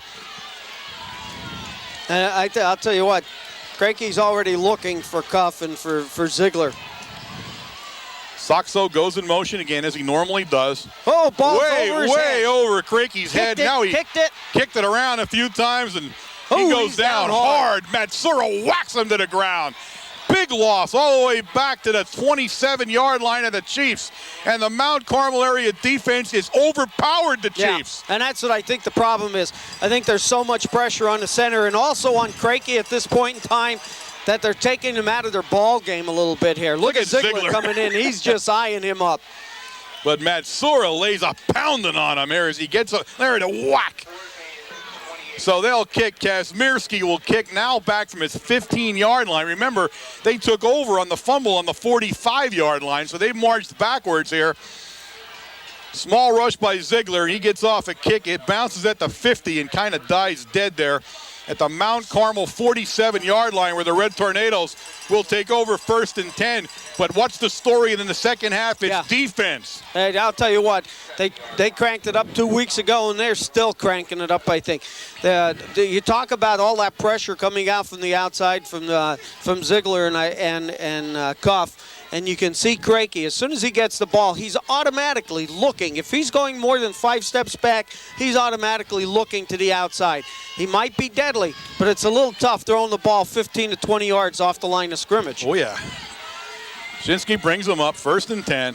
Pitch it to Veach. This has been a play we've seen up and down. He'll cross over to 50. Picks up 4 yards. It'll bring 2nd down and 6 for the Red Tornadoes. Great pull block by number 50 there, Matt Booker, kicking out. Now, he didn't have to kick out the end that time, so he went through the hole. Ziegler kicked the end out, and Booker went through the hole, and he picked up the corner, the linebacker, outside linebacker. How many yards did he have in the first half, John? 100 and... Can't see without my specs on. Hold on. 117 yards. On 15 carries, that was. Veach has been 1 or 2 steps from a touchdown several times in the second half as he's beginning to really run with authority, and now he goes right up the middle over the 50. He'll be brought down about the 47-yard line. Pick up a 2 on the play. It'll bring down a 3rd and 4. They're blitzing their middle linebacker quite a bit on the first 2 downs, but they just seem to be on the opposite side of the hole to where we are running. Big number 67 came off, and I can tell you why I know that, because the ground shook when he ran over. My God, is he a big lug. 315 pounds of him. I like him because he makes me look small. Now they're back in their 6-2 defense. Pitch to Veach coming the other way. We haven't come that way for a while. He cuts it up. Got the hole. He's got the sideline, and he's brought down by number 85. That's Dan Asselford. Yep. But not before big yardage for Veach inside the 30-yard line at the Lakeland 28. You know what's amazing about this? Watch this play as it develops. Veach, the defense slides over, but all of a sudden there's a hole there. 85 grabs a shirt, and again he saved the touchdown. He held on. He didn't make a good tackle, but he held on to Veach's shirt, and that was the only thing that brought him down. Yeah, the Chiefs' defense is hanging a little bit now, as the Tornadoes have moved the ball well. Hurt with a fumble earlier. And still, it's not a whole lot of different plays there. Now we're going to let him try to get outside. And you can see even then they can't bring him down as he goes over the 25-yard line down to the 23-yard line. A 5-yard gain, 2nd and 5 for the Red Tornadoes. Veach has this thing that he has 2 defenders on him, and he doesn't try to go around anybody. He splits them. Right. Splits the 2 of them. And he has that down to such perfection that he's actually picking up extra yardage when he's doing that. 5 minutes and 53 seconds remaining here in the 3rd quarter. The Red Tornadoes driving. They're in Lakeland Chiefs territory at the 23-yard line. Yeah, an official's We're doing timeout. something in the middle there. I think official's timeout there. Somebody was trying to fix some equipment. It was John, in fact.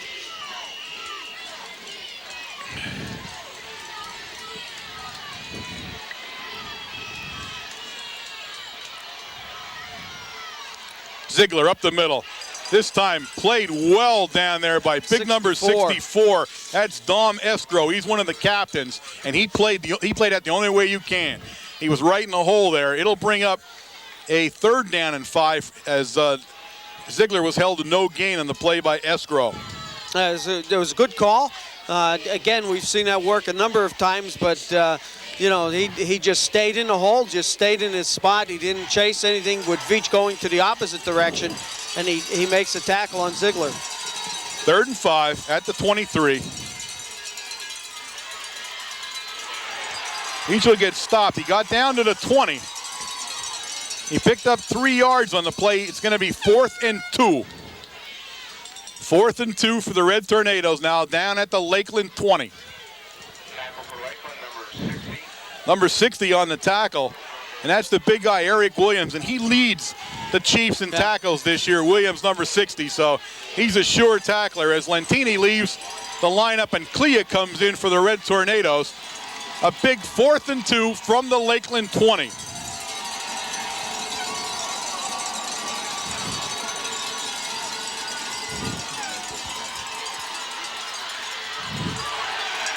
Veach is going to be very close. Veach has it, I think, where we'll see where they put it down at. And he's got it. Booker's on the ground down there. He's getting up very tenderly. And Brown says you have to get up because we need to measure. I believe he's got it, to tell you the truth. Where he placed it down at, I think he got it. This is a crucial measurement. Yep. No, they're not even going to measure. First down. So much for the crucial measurement. It's first down. 4 minutes and 11 seconds left in the 3rd quarter, and the Red Tornadoes are driving 1st and 10 from the 17-yard line.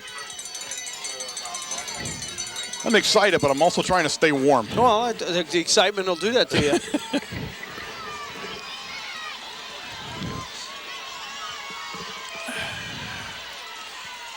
Go to Veach again. We've seen that play. How many times he cuts it up, and he's still moving down over the 10-yard line. You know, we're waiting until the very last minute. And take a look here. Take a look how deep Veach is. And Veach is looking over the whole field before Dave Shinsky hands him the ball, so he knows exactly where he is going to run. But take a look at the hit, and he just drives through 3 Lakeland defenders down there to the 9-yard line. 8-yard gain on the play. It's 2nd and 2 from the Lakeland 9. You got timeout. Officials timeout. One of the Chiefs is fixing his helmet there. It's Williams, 60, the big guy. He's the main cog on that defense for the Chiefs. He's had a very busy year this year in tackles, and I might even be able to tell you how many tackles he's had. To tell you, thanks to the Lakeland people here, they gave us their statistics.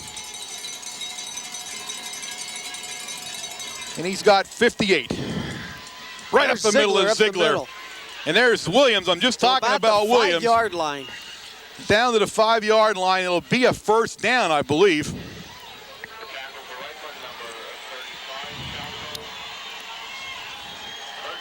Tackles is 58 for Williams coming into this football game on the year. He definitely leads the entire squad for the Chiefs. He's one tough hombre down there. It's 1st and goal from the 6 Red Tornadoes. And we bring Brown in. Take a look here. We got the powerhouse backfield. They're not messing around from inside the 7-yard line. We follow it. He runs into number 5, Rogowski, over there, and I'll tell you the other guy getting off the pile there was also kind of hog-tying him down. That's big number 64, again, Dom Escrow. He's had a couple of big plays on this drive. Gain of about 1 yard, 2 yards on the play, down to about the 4.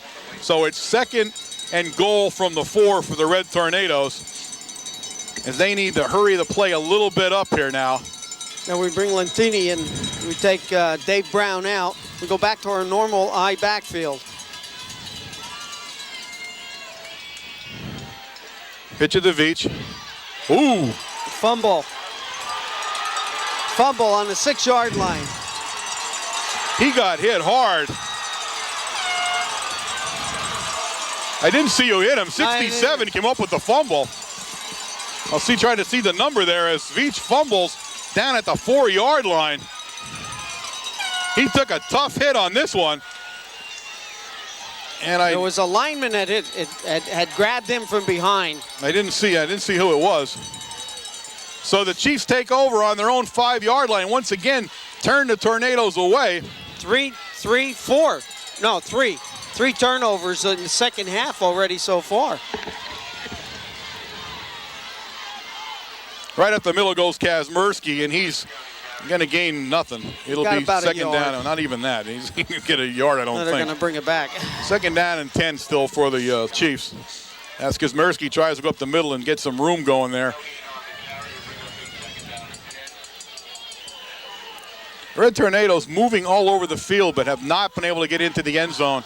Clinging still to that 6-0 lead, as fumbles have hurt them in the second half of play here on offense. But defensively, they've been absolutely magnificent.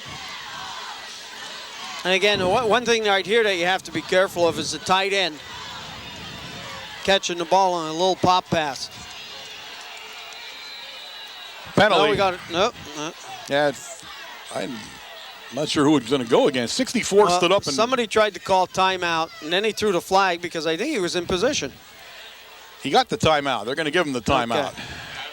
I don't know. I don't know. He called it because he thought he moved. Right. But it was a timeout. So the Chiefs take a timeout with a 2nd and 10 on their own 5, as they have turned the Tornadoes away, but are also now stuck in the ugly position of being on the 5. And the Tornado defense has been pretty tough here in the second half. They have really been brutal, in fact, in the second half of play here. Coach Babinski, he must have had a long talk there, because they played good defense, but they were just, there were so many offensive series and so many offensive formations there. But now in the second half, nothing. The Chiefs have done nothing. And I think it is because of the pressure from the two defensive ends have kept Cranky in such a mode that he's rolling out and doing more backpedaling than he is, running towards the sidelines.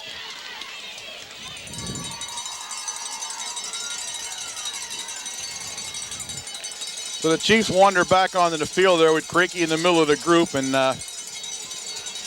Coach White-Lavich making the call here. And he was, I think, telling them just be calm and don't do anything goofy down here. They're too far deep to make a mess out of things. And they're going to split everybody out, but they're going to keep Washko in that backfield formation. And to run the option, they get some room from it, but not a whole lot. He's going to pick up about 4 yards on the play. And Cranky was whacked. Wasn't he? Yeah, Ziegler just zeroed in on him and just nailed him one. Although that's his job. When he sees that coming, what he wants to do is get the quarterback to release the ball as soon as possible. Now what that does, it gives the halfback a deep pass into their backfield. Does not give him much room to pick out. The other thing it does is maybe on a quick pitch, you might end up fumbling the ball. Right, he gained about 3 on the play. It's a 3rd and 7 for the Chiefs, a big 3rd and 7 for the Chiefs here, as they're operating from their own 9-yard line. Cranky went back in that. He's got some room out there. Yasenchak's out there. Yasenchak says no, never. Yasenchak followed him. He saw him moving to the outside automatically. He was supposed to be staying in the block for Cranky, but he released right away, and maybe a little bit too soon. And take a look at him. Number 32, you can see him on the right-hand side of your screen there, and Vincey just picked him up right away. Great. Look at open field tackle. He's a heat-seeking missile. That, ladies and gentlemen, is the end of the 3rd quarter of play in this PIAA 2A quarterfinal championship game. Mount Carmel area leads 6-0 over the Lakeland Chiefs. Well, I'll tell you what, one thing that you're going to see here is Lakeland's going to be kicking from the 9-yard line, so he's going to be back pretty close to the end line. One thing that we've noticed so far, he's punted twice so far in this half. There are short punts. I don't think he wants to put it down and put it into Veach's hands or into Kalia's hands. So they are short punts. But punting from this position here, the Tornadoes are going to end up with some excellent field position. Yep. Kazmersky, number 32, does the kicking for the Chiefs. He'll get back in that end zone. And I'm not sure what Mount Carmel area is going to want to do, whether try to block it or set the return. I'm guessing set the return. Yeah, they don't want to make a mistake here, that's for sure. You see him, he's going to step about 4 yards deep into the end zone where he'll kick it from, with Veach and Kalia waiting to see where it goes to. Now last time Cuff took his man all the way. Ooh, Cuff almost gets it again. Nice kick. Kicks it to Clea. Clea calls a fair catch, and he fair catches it at the Lakeland Chief 43-yard line where the Red Tornadoes will take it over. 1st and 10.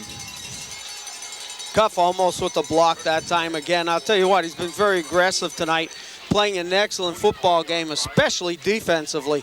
Now, offensively, I've seen Booker doing more pulling on some plays than what Cuff has been doing. Shinsky will bring him up.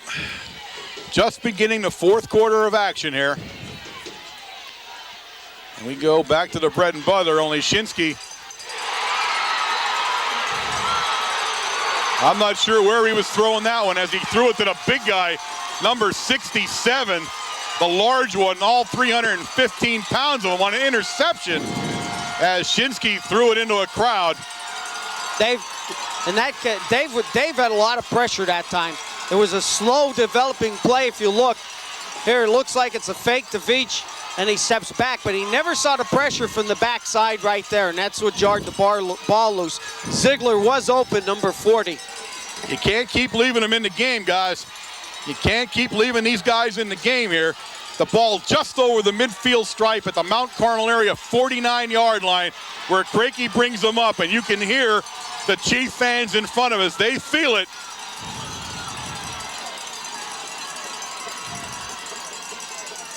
You pitch it out now to Rogowski. Rogowski's going to be stopped for a gain of about 2 yards on the play.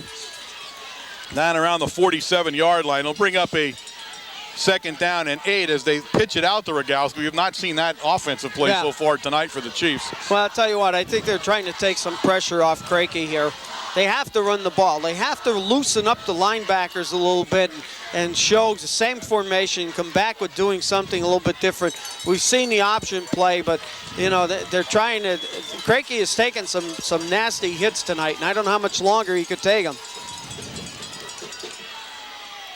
Again, Rogowski, the new ball carrier in there, and Rogowski will get down to about the 45-yard line, pick up another 2 yards on the play. It'll bring up a 3rd down and 6 for the Chiefs.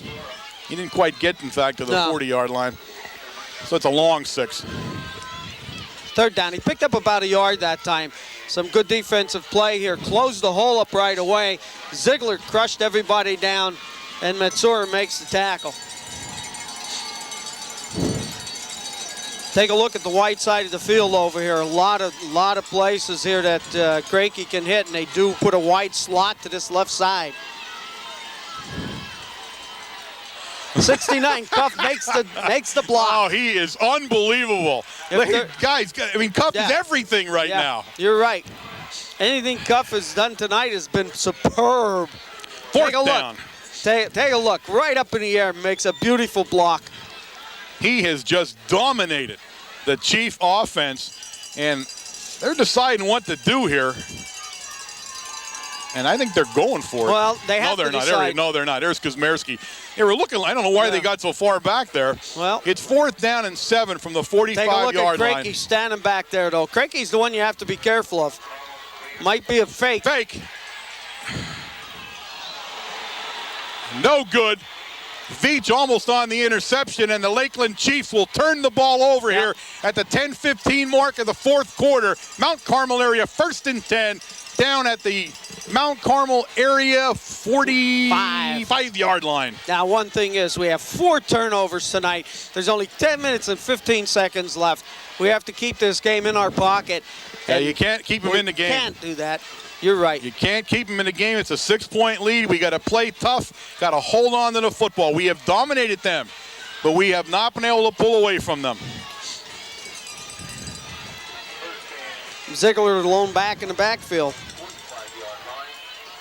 And he'll get it. I don't know, he amazes me. Yep. How the lone back, and he still gains yardage there. 84 on the stop, Wisniewski. Again, what you're doing there also is you're looking to see how they're covering everybody else, because don't forget now we got Veach out here in the slot position. What are they going to do with Veach? We could come back with that play and pass someplace to the right side. 2nd down and 7 as Ziegler picked up 3 on the yardage. Ball at the Mount Carmel area, squarely at the 48-yard line. The Red Tornadoes need to eat some time off the clock. 9 minutes and 37 seconds remaining here as we pitch it to Veach. He cuts it up inside, up over the 50-yard line. Down to the Lakeland Chief, just over the 48-yard line, where it's going to bring up a third down and about 3. Yeah, that time we ran a slot to the short side of the field, and John gets the pitch, and instead of taking it wide, he decided to cut it up towards the middle, inside the tackle a little bit. Probably saw an opening there. Big third down play. Mount Carmel area would dearly like to hold on to the ball for a long time here. And they're going to do what they've done. They're going to give it to Veach and have him go up. He didn't get it.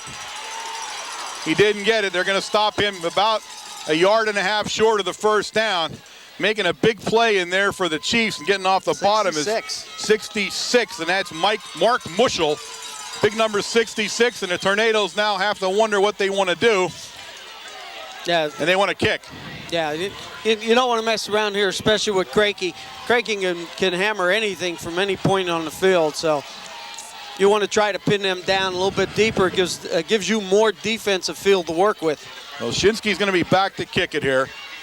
He's kicking from his own about 40-yard line or so when he gets it. Nice snap. Nice high kick. Walshko's looking at it it bounces off a player. It bounced off a Crakey. Walshko picked it up, and he's free, but he's now going to go down right along the 19-yard line as it bounced right off Crakey's back as he was backing up. Wow. Walshko fielded it, brought it back up a little bit, and guys, the excitement just won't stop. Yeah. I mean, what else can happen in this game?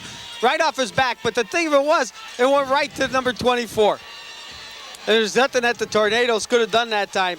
In fact, 24 made an excellent move there just to get out in the open. You really caught him by surprise, too. It certainly did. As it bounced right in front of him and almost hit him. So Crakey will bring him up. It's 1st and 10 from the Lakeland 19-yard line. And we'll do this again. Short pass out there. This time he gets out there to number 8. We haven't seen number 8 in the line. That's Jeff Sox. I'm sorry, yeah, we haven't seen it. It's Soxco, number 8. Yeah. And that's one of those kind of screens out there where you get a couple of guys in front of them. Yeah, that's all it is. It's that we're giving them a little bit more room to throw the ball and to catch it and run. And we're going to try to trap him down there after he catches the ball. So the only thing they're going to do is instead of trying some deep passes, they're going to keep it in short and look to break away on a one-on-one. Go back to their trips right. Kazmersky, he goes nowhere. He'll lose a yard on the play. He'll get bounced back over the 25 down into the 24. It'll bring up a third down now and probably about 6. Yeah, Kazmersky tonight has not done anything in the running department. The defense has definitely stiffened up in that aspect. In fact, they've done everything that they possibly could also on the defensive side of the ball. So third and say a long 5 here for Crakey and his group. He puts Soxco in motion and says something to him, actually. Takes a short drop. He's under some pressure. He's still under pressure. He's done one of those 90-yard runs, and he's going to have an opening here. He's got number 24, Walshko, open, and Walshko's still running. What a throw and what a catch by Walshko all the way down to the Mount Carmel area 35-yard line. Walshko is hurt as he took a major hit at the end of the play, but what a play by Walshko. And just like that, the Chiefs are in striking distance here. There's a timeout on the field as Walshko got murdered at the end here. Take a look at Matsur Chase, and they had pressure on Crakey again. But what an excellent throw. And look at Walshko standing there. And make some nice moves after he catches the ball to pick up an extra 15 yards. He went out of bounds a lot further up than I thought. He's out of bounds at the Mount Carmel Red Tornado 42, not the 35 where he went out. He had actually gone out earlier than that. As Crakey brings him up 1st and 10.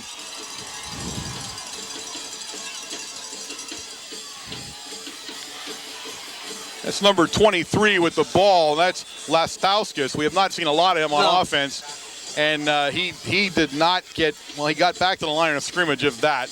It'll bring up 2nd and 10 as the running game is pretty much dead in the water for the Chiefs, but the passing game is alive and well as Krakey and Washko. Now Washko back in to the lineup after being hurt there for a second on the sidelines. 5 minutes and 48 seconds remaining here in the ball game in this quarterfinal action of the PIAA Championship Series.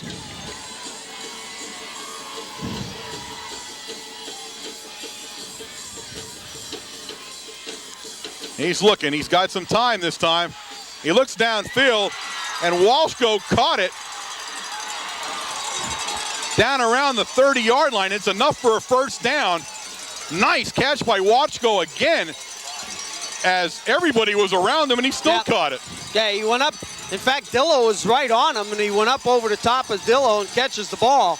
Right here, take a look. He gets up and who makes the tackle? Looks like Veach comes in and makes the tackle, number 25. Yeah, along with some help from Yasenchak, but the Chiefs are driving, folks. 5 minutes and 14, the clock running. The Chiefs are driving the ball at the Mount Carmel area, 31-yard line, 1st and 10, Lakeland Chiefs. And you can hear their crowd on their feet.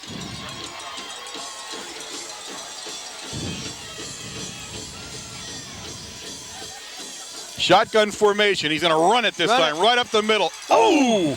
Yasenchak buries him down at the 28-yard line. Oh! Gain of 3 on the play. 2nd down and 7 as Yasenchak puts a hit. I'll tell you what, great offensive call by the Chiefs. Look at this. Clear everybody out of the zone, and that is wide open, but Yasenchak stayed right in there and made a heck of a tackle. 2nd down and 6 on the 27. 4 minutes and 25 seconds now in the ball game.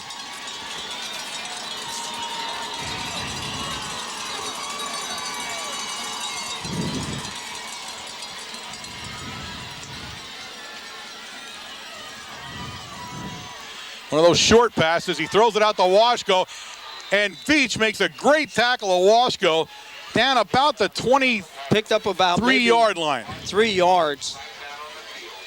Flag on the play, and it's in a bad place for the Chiefs, I'm telling you now, or it landed. The Red Tornadoes are going to listen to this a little bit, but it's going to go against the Chiefs, I'm almost certain. Illegal motion, illegal shift on the Lakeland Chiefs. The Red Tornadoes are going to take that penalty. Take them back. It'll bring a 2nd down and 11 when they mark it off. Does stop the clock at the 4:04 mark as they mark the penalty off, though.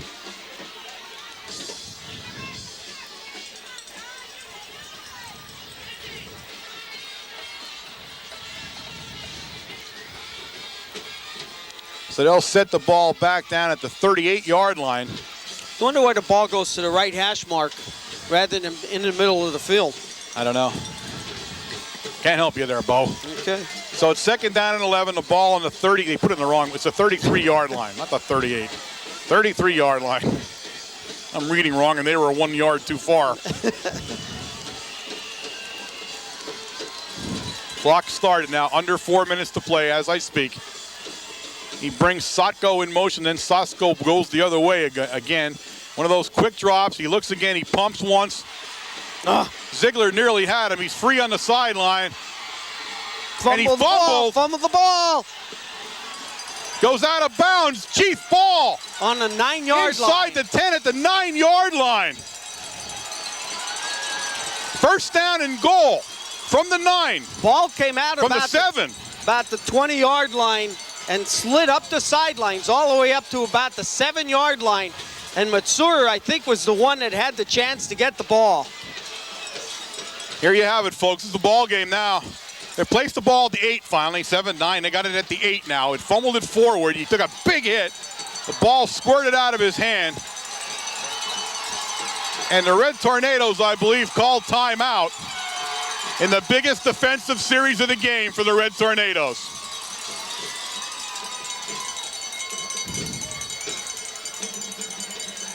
You let them in the game. We kept them in the game. We kept them in the game, and now they're in it. 3 minutes and 40 seconds left here in the game. Ball at the 8, 1st and goal. The Chiefs have it. Red Tornadoes once again need to turn them away. Well, they've done it so many times in the first half, and we'll see if they can do it also in the second half. But some outstanding defensive play, a lot of pressure here on Krakey, but he just cracked it to the outside.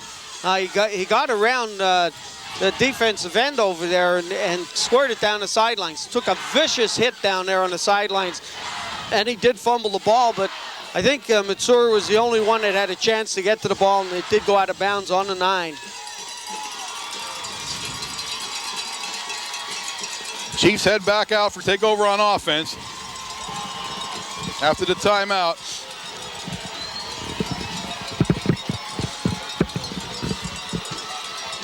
Here's the ball game, folks.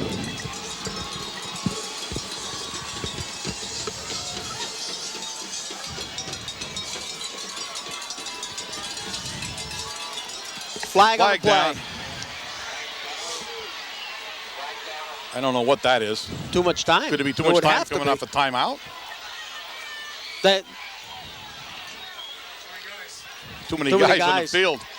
They got an extra guy after a timeout. That was murderous. Oh, God. That's a murderous penalty to take on a timeout. They had too many guys. Ooh, that's ugly. Oh. That stung me, and I'm on the other side. So a 5-yard penalty. Now the ball's out at the 13-yard line. Man, on a timeout to have too many guys in there, that's a rough one. So it'll be 1st and goal from the 13 now.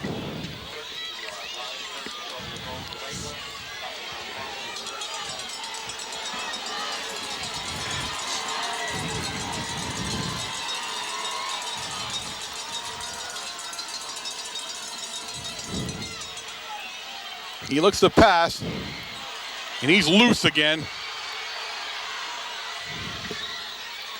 Out of bounds, out of the end zone. Second down and goal from the 13. Flag on the play. Again, probably an illegal man downfield, I would assume. But I'll tell you what, Krakey is one heck of a quarterback. He sees the pressure coming, sees the pressure. He rolls to his left. Now take a look. He's not going to make a stupid mistake here. He's going to throw it high enough. I'm holding on here to see what we're doing here. Krakey's arguing with the referee. The flag is down about the 7-yard line where he threw it at. Illegal man downfield, Wayne. You were correct. Yeah. Krakey's was arguing there. Now everybody's arguing. Now 64's in talking to the referee, but it'll be another 5-yard penalty. And the ball's going to be moved back to the 18-yard line now, where it'll be 1st and goal from the 18, and the Chiefs are backing themselves up here. But again, some good defensive coverage down there. Inside the end zone, we had everybody covered, and Krakey doesn't make a mistake. That ball was not catchable. It was thrown high enough, and it was out of bounds. It's still 1st down, folks, believe it or not. It's 1st down and goal from the 18. 3 minutes and 31 seconds remaining in the football game. It's been the longest 1st down of the night. Back in shotgun, we got trips right. To the short side of the field, oddly enough. As Krakey looks around, and he's going to pump it in there. He's got Veach, and Veach is looking right at it. And it goes just over Washko's head. Washko's griping, but it was a good call. Both Clea and Veach on the coverage. It'll bring 2nd and goal now from the 18. Some good coverage that time. Again, what they were doing was trying to put pressure to the right and get single coverage on Clea, but Veach was smart enough. He sort of shifted over into that zone. The ball was thrown way over everybody's head. That wasn't even catchable. But again, you can see Krakey moving. He's doing a lot more shifting of the feet because of the amount of pressure that's being put on him right now at this point. Officials timeout. Why? We have 2 guys standing down in the end zone down there up against the goalpost, and I don't even know why they're there. That was odd. I don't even know why they're on the field. It's an odd sequence all around here, to tell you the truth. 2nd and goal from the 18. Krakey's in the shotgun. He's got Kazmierski next to him for protection. He's running. He's going to go out of bounds, and I'll wait and see where he's at there. It's He's like down around the 3 or 2. Bring up a 3rd down and goal from about the 2, folks. This is the ball game. That's where it's at, too, right on the 2-yard line. As Krakey's kind of taking over here now, as Bobinski's calling him in over there, calling that defense. Rogalski goes into the lineup, number 5. And he goes in with the play.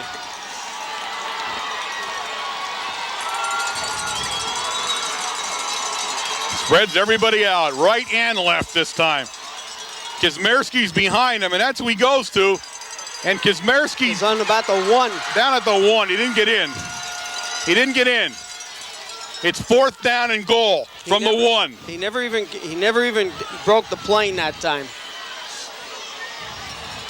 4th down and goal from the 1, folks. 3:01 remaining in the ball game. 2:59 and counting.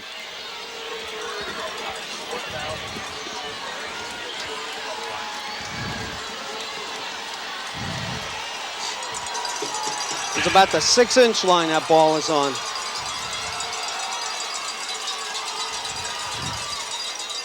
Quarterback sneak. He didn't get in. He didn't get in. He did not get in. Nope. The Red Tornadoes have turned him away from the 6-inch line. He's not in. He never had the line search. Take a look here. He never had the line search to get in. He tried to get over the right guard. Oh, my God. Great. Look at that. Stood him right up at the line of scrimmage. The halfback tries to get him over, but still couldn't even get him there. He never got in, folks. Mount Carmel area takes over 1st and 10 from the 6-inch line. The ball is barely touching the goal line. 2 minutes, 33 seconds remain in the game. Never crossed that goal line. Never broke the plane.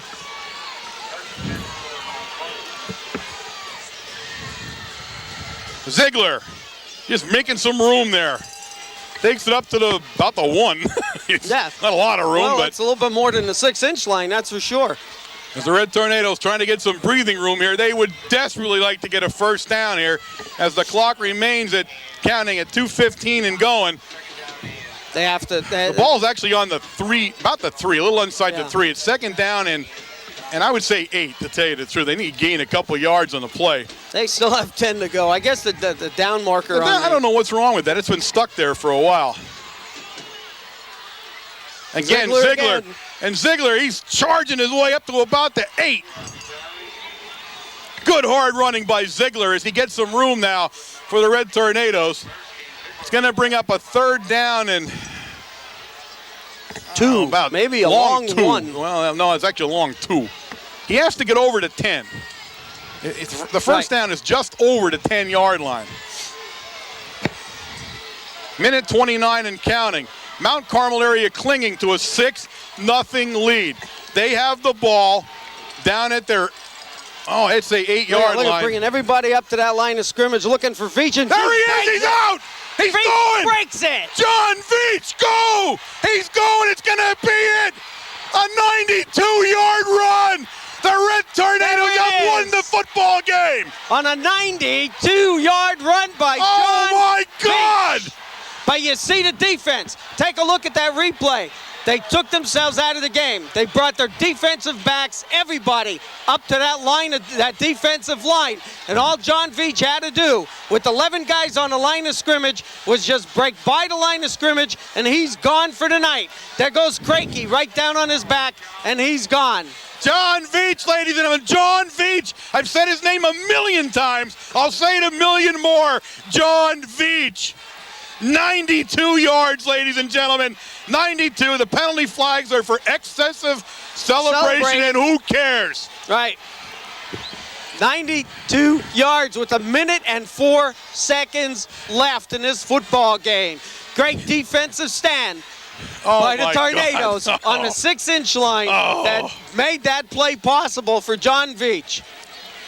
The Red Tornadoes will win this football game. There's 1 minute, 4 seconds remaining. They lead 12-0. We're going to march off the penalty here. And again, this penalty was in the end zone for excessive celebration. So it's going to be a tough one on the kick No. because it's a 15-yarder. It's ugly. It comes out to about the 17-yard line where Mount Carmel area will attempt to kick. Yasenchak lines it up. 12-0, Big Red. And folks, this is championship football. Ooh, a line driver. So the score will remain at 1 minute, 4 seconds in the game. Mount Carmel area 12. The Lakeland Chiefs 0. As John Veach has stunned the crowd with a 92-yard run. And brings all of their defense right up to the line of scrimmage. They had everybody up except for one guy, and that was it. Once John Veach broke through that line, there was nobody touching him for 92 yards. What are the symptoms of a heart attack? Chest pains got radiating them. down your arm. I got that too. Do you? I got tingling all over. Does All that over? help? Yeah. Oh, man, this is too much. This is too much. They're trying to kill me. Oh, Oh, my goodness. This game has been one to watch. Tape this one, folks, if you haven't been doing it. Medallas kind of squib kicks it down there. It bounces around the 40. and Fumble. we get the There's ball. a fumble We just on the might play. get The it. ball's loose. I think Matsura. Mount Carmel area picked it up, but I'm not sure. Let's wait and see because I couldn't tell who was underneath the pile there. Lakeland. No, Lakeland got the ball. Kirpich Had the ball handed under it to him. I don't know. Actually, I'll tell you the truth. I think Mount Carmel recovered it. Yeah. And nobody called it. His Look arm, at here I it think is. The ump's Nope, arm you is can't stuck see like it. that is what happened. His arm got stuck. Somebody get down and try to pull his arm down. All right, there's 59 seconds left in the game here for Crakey. You know he's going to crank it up. You know that's where he's going with it. But the Red Tornadoes just stunning the crowd here in the final seconds of this ball game. And here he lines everybody Look up. at this. Look at it. 4 guys over on the left. This is quads over there, not trips. He has no protection at all back there. He runs. He's got Yasenchak Now he's got to run. running He's after past him the line of scrimmage now. and runs it out of bounds over at the Mount Carmel area sideline. He goes out about the 45-yard line. Now what that tells you that we had great pass coverage downfield. If he can't see anybody down there, and his problem was that he stepped up inside the pocket real quick, and as soon as he did, he crossed over the line of scrimmage, and he was already committed, and he had to run the ball. A 6-yard gain. It's going to bring up a 2nd down and 4 for the Chiefs here as they line up at the 45-yard line, their own 45. 50 seconds remaining here as the clock is stopped as Creaky got out of bounds.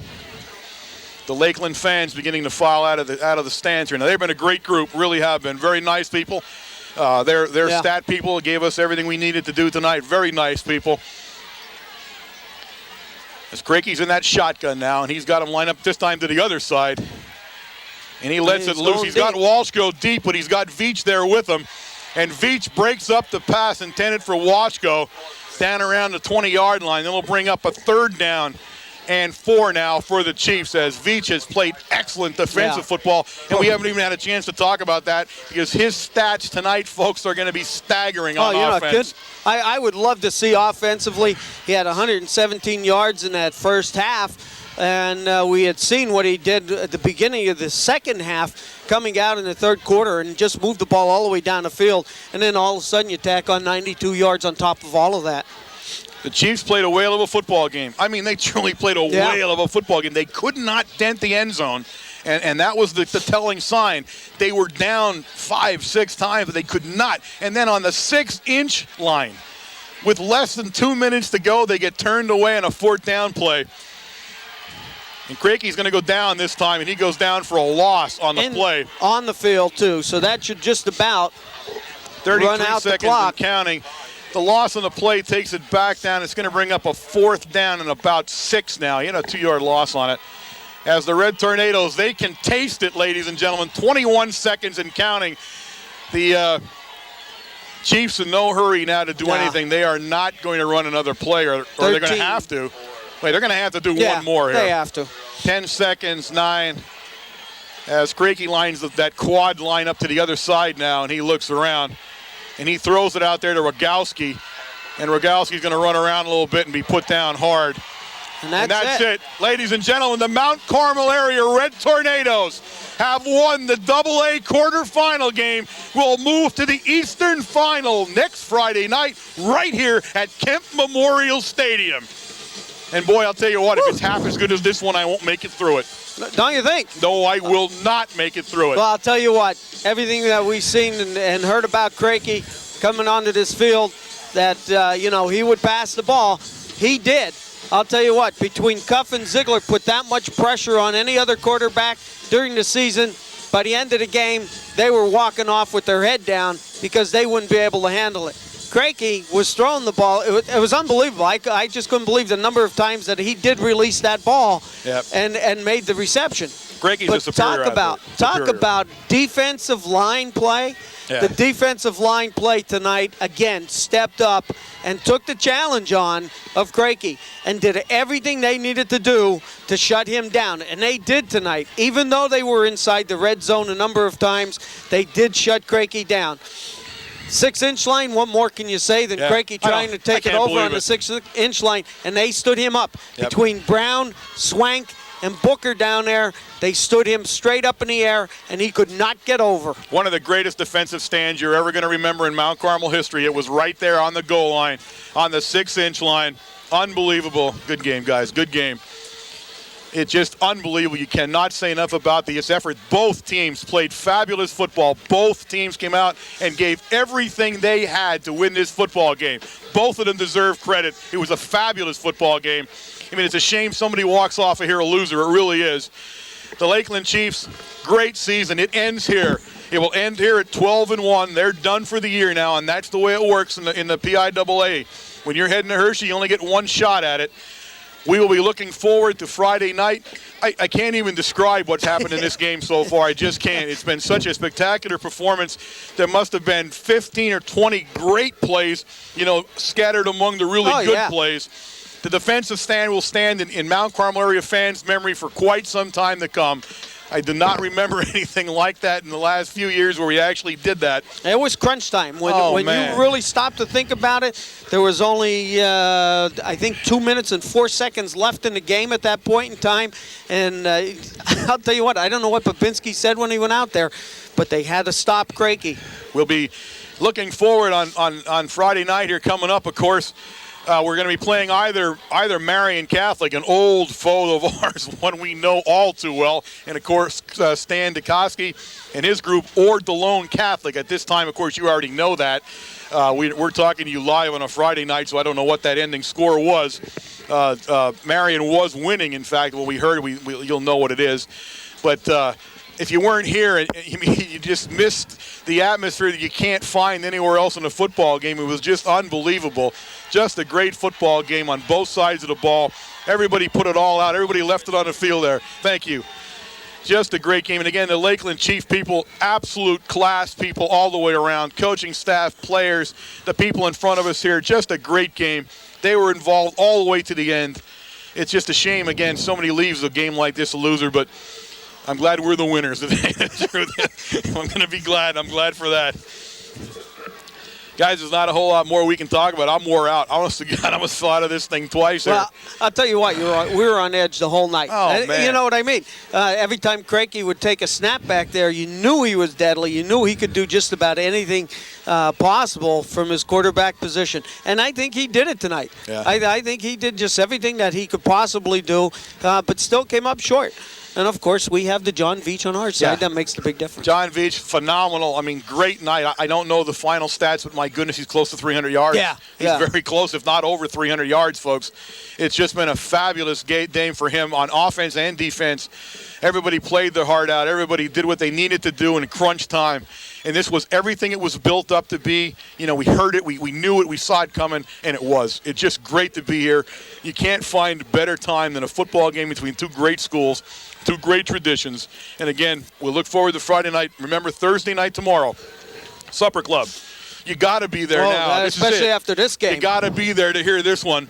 Supper Club. Be there about 6:15. There will be plenty of seats. Everyone will be able to sit down. We make room for everybody, so please come down and visit with us. Yeah, come down. I've heard that there are some people that, would not come down. Well, we heard that it's too crowded, this, that. Please come down because we do make enough room available. Nick Matucci is gracious enough. Great person. They'll bring some extra tables out, some extra chairs. There's always enough room down there. And remember, it's for the kids. You get down, you see the kids, see what they're all about. I want to thank everybody. I want to thank the crew tonight. We did not get a chance to talk about them much because it was so power-packed here. I want to say thank you to the Petroskeviches for the hot chocolate that might have saved my life at halftime. And that was I went to school with Frank. Frank and I are classmates. I don't know what he did in that thing, but that stuff was big-time good. So he saved Amy and I, because I thought Amy was going to go over the edge for a minute there, but she looks like she made a comeback. So on behalf of the entire crew at WKMC TV, this is Warren Altamar. And Wayne Brokenshire. A big good night and see you Friday.